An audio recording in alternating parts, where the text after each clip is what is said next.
পাশ ফেলের যে অঙ্কগুলো আছে সেগুলো আমরা খুব সহজে করে ফেলতে পারবো। এমসিকিউ পরীক্ষায় এগুলো নিয়ে টেনশন করার কিছু নয়। অনেকে এগুলোতে অ্যান্সার না করে চলে যায় অথবা ভুল করে উত্তর দেয়।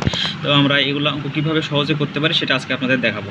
এখানে আমরা প্রথমে কয়েকটা বিষয় মার্কিং করে নিব। এখানে কত পার্সেন্ট পরীক্ষার্থী বলছে সেটা দেখব, এখানে কত পার্সেন্ট পরীক্ষার্থী বলছে সেটা দেখব, এখানে এই পরীক্ষার্থীগুলো কী করছে সেটা আমরা দেখব। এখানে বলছে 85% পরীক্ষার্থী বাংলায়, 81% পরীক্ষার্থী গণিতে এবং 76% পরীক্ষার্থী উভয় বিষয়ে পাশ করেছে। এই যে পাশ, এখানে সবগুলো পাশের বিষয় বলা আছে। আর এখানে উত্তর চাইছে কি আমাদের ফেল, এখানে ফেলের উত্তর চাইছে এবং হচ্ছে পাশের বিষয় বলা আছে। এই অঙ্কগুলোর ক্ষেত্রে আমরা লিখিত বা এমসিকিউ উভয় বিষয় করতে পারবো। আমরা যদি লিখিত এমসিকিউ করতে চাই তাহলে এখানে যেহেতু পাশের কথা বলেছে আলাদা আলাদা হবে, এখানে বাংলায় পাশ করেছে, গণিতে পাশ করেছে এবং হচ্ছে উভয় বিষয়ে পাশ করেছে। এই আলাদা আলাদাভাবে যেহেতু পাশের কথা বলেছে তাহলে উভয় পাশ বিয়োগ করতে হবে আপনার পক্ষ থেকে।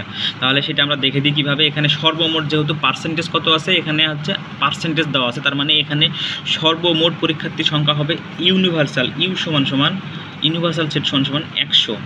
এরপরে হচ্ছে আপনার এখানে বাংলার পরীক্ষার্থীর সেট হবে কত, বাংলার হচ্ছে আমরা বি ধরে নিই, বাংলার হচ্ছে বি হচ্ছে 81%।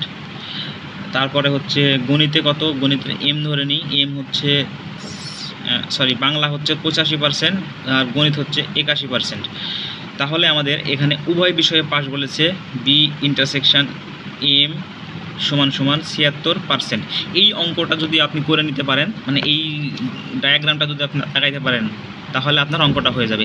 এখন আপনি কিভাবে করবেন, আপনি এখন সহজভাবে করবেন যে উভয় কি বলেছে, এখানে সিঙ্গেল কি বলেছে, সিঙ্গেল পাশ বলেছে, উভয়ে কি বলেছে, উভয়ে পাশ বলেছে। তাহলে আমরা কি করব, যেহেতু এখানে যদি সিঙ্গেল ফেল বলতো, এখানে যদি পাশ বলতো তাহলে আপনারা এটা করতেন না। আপনারা একটা সূত্রের কাজ করবেন, সেটা হচ্ছে সিঙ্গেল যা করবে উভয় তা বিয়োগ হবে। অর্থাৎ সিঙ্গেল পাশ বললে উভয় পাশ বিয়োগ হবে, সিঙ্গেল ফেল বললে উভয় ফেল বিয়োগ হবে।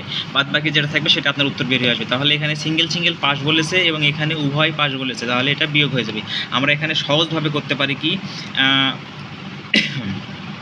সহজভাবে করতে পারি যে 85 যোগ 81 বিয়োগ 76 সমান কত আসে, এখানে 186। তাহলে 186 আসলো, ভুল আসলো, লিখেছেন। তাহলে এখানে আমরা পাচ্ছি 85, 81 আর হচ্ছে 76। এটা আমরা যদি বিয়োগ করি তাহলে এখানে আমরা পাবো 90।